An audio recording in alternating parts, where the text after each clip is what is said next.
केंद्रीय रेल्वे राज्यमंत्री रावसाहेब दानवे यांच्या हस्ते रेल्वेचा कोच देखभाल सुविधेचे आज उद्घाटन करण्यात आले।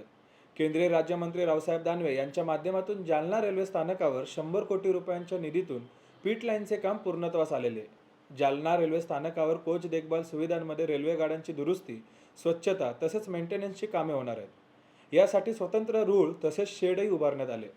पीट लाईनमुळे जालन्यात मुक्कामी थांबणाऱ्या रेल्वे गाड्यांची वाढ होणार आहे। महत्त्वाकांक्षी असा हा प्रकल्प पूर्णत्वास आल्याने आता कामासाठी मोठ्या प्रमाणात रोजगार निर्माण होण्यास देखील मदत होणार आहे। 200 कोटी रुपये खर्चून जालना रेल्वे स्थानकाचे बांधकाम लवकरच करण्यात येणार असल्याचं दानवे यावेळी बोलताना म्हणाले। आज जालन्यामध्ये 100 कोटी रुपये खर्च करून पीट लाईनचं उद्घाटन करण्यात आलेलं आहे। जालन्यासारख्या व्यापारी या जिल्ह्यामध्ये उद्योगाच्या दृष्टीनं महत्त्वाचा असणारा हा जिल्हा होता, परंतु या ठिकाणाहून काही नवीन रेल्वे सेवा जर सुरू करायची असेल तर जोपर्यंत पीट लाईन या ठिकाणी सुरू होत नाही तोपर्यंत अशा प्रकारची सेवा उपलब्ध होत नव्हती। परंतु आज आम्ही या ठिकाणी 100 कोटी रुपये खर्च करून पीट लाईनचं उद्घाटन केलं। या ठिकाणी आता नवीन रेल्वे जरी बाहेरून आल्या आणि स्थानिकून सुटणाऱ्या त्याचं या ठिकाणी मेंटेनन्स केलं। केवळ पीट लाईनच नाही तर 200 कोटी रुपये खर्च करून रेल्वे स्टेशनचं प्रत्यक्ष बांधकामाला सुरुवात झाली। जवळपास 650-750 कोटी रुपयाचं इलेक्ट्रिफिकेशन पूर्ण झालेलं आहे। मनमाडपासून तर संभाजीनगरपर्यंत 960 कोटी रुपये आम्ही दुहेरीकरणाला सुद्धा दिलेलं आहे। संभाजीनगरला 300 कोटी रुपयाचं या ठिकाणी पीट लाईनचं उद्घाटन केलेलं आहे। या पलीकडे जाऊन काल 450 कोटी रुपयाचं ड्रायपोर्टचं उद्घाटन आपल्या देशाचे मंत्री नितीनजी गडकरी यांच्या हस्ते केलेलं आहे। आज 100 कोटीचं पीट लाईन केलं।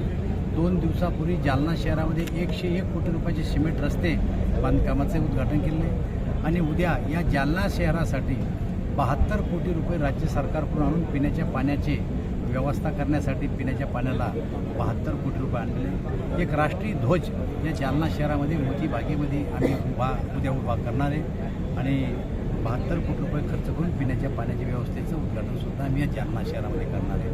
वेगवेगळ्या प्रकारचा निधी या आणून राज्य सरकार असो केंद्र सरकार असो, जेव्हा हे सरकार सत्तेमध्ये आलं, एकनाथराव शिंदे, देवेंद्रजी फडणवीस आणि अजितदादा पवार, तेव्हापासून मोठ्या प्रमाणावर निधी आणण्याचं काम राज्याकडून आणि केंद्रातून नरेंद्रभाई मोदी यांच्या नेतृत्वात आम्ही मोठ्या प्रमाणावर पैसा या जालना शहराचा। दादा, भाजपची आज दुसरी यादी जाहीर होणार आहे, त्याच्यामध्ये तुमच्या नावाची सुद्धा घोषणा होण्याची शक्यता आहे। हा पूर्णपणानं नेतृत्वाचा विषय माझा संबंधित नाही। आज भाजप व्यतिरिक्त व्यासपीठावर सगळ्यांनाच बोलवलं होतं तुम्ही, पण कोणीच आलं काय कारण?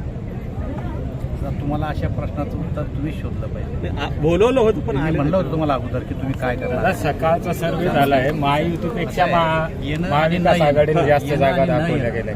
एक प्रोटोकॉल प्रमाणे ही सरकारी कार्यक्रम जर असेल तर प्रोटोकॉल प्रमाणे सगळ्यांची नावं टाकणं हे आमचं काम आहे। काल ड्रायपोर्टच्या उद्घाटनाला कोणी नव्हतं। काल 101 कोटी रुपयाचं आम्ही हे केलं आहे, उद्घाटन केलं आहे रस्त्याचं, त्यालाही नव्हतं, पण आम्ही आमचं कर्तव्य बजावलं। आणि आता निवडणुकीचा काळ आहे, निवडणुकीच्या काळात थोडं जरा एकमेकाकडे जाणं जरा अवघड वाटतं। दादा, भाजप स्थान देत नसल्यामुळं वेगळा विचार करण्याची दुसरी गोष्ट, आता जी जनशताब्दी जालन्यापर्यंत होती ही जनशताब्दी आपण आता हिंगोलीपर्यंत वाढवली आणि त्यासाठी 2 नवीन स्टॉपेजेस दिले आपण।